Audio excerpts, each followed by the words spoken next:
The Galaxy S23 series will be Samsung's next flagship smartphone launch, and there have been plenty of rumors and leaks over the previous several months that have given us a fair idea of what to anticipate. We've already seen the Galaxy S23, S23 Plus, and S23 Ultra, as well as leaked renderings, and now images of what seem to be dummy units of the three phones have surfaced online. These images confirmed that Samsung is abandoning the contour card design for the Galaxy S23 and S23 Plus, which links the back camera housing to the phone's metal frame. At the rear, the camera lenses stand out on their own.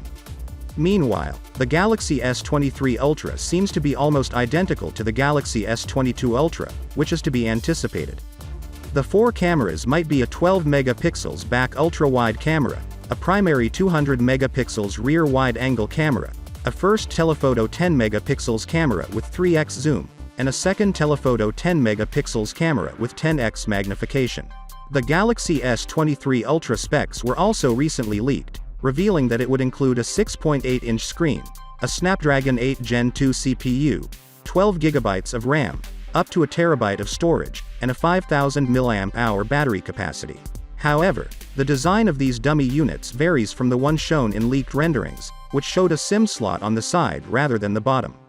Since the Galaxy S23 series hasn't been officially introduced, no one can say for certain which leaks are real and which aren't.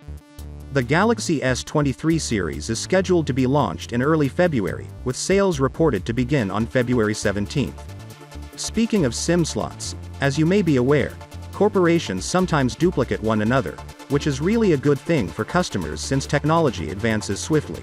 According to Greg from Gregor's TV and his sources, Samsung will continue to utilize SIM card slots on all Galaxy S23 units, which is great news since Qualcomm effectively announced that the Galaxy S23 phones would use the Snapdragon 8 Gen 2 internationally last month during this KUFA earnings call. All three future phones, the S23, S23 Plus, and S23 Ultra, have already passed Geekbench using the Snapdragon 8 Gen 2 exclusively. Samsung outsources the manufacturing of his Exynos chips to Samsung System LSI, a separate organization from Samsung MS.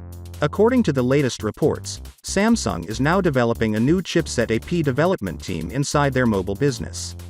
The department will be overseen by Executive Vice President Choi Won-jun, who joined Samsung in 2016 from Qualcomm.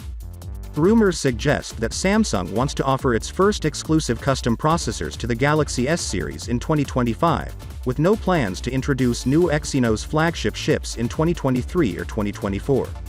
So, with that being said, let me know your thought in the comment below, and if you are new here, please subscribe. Peace out.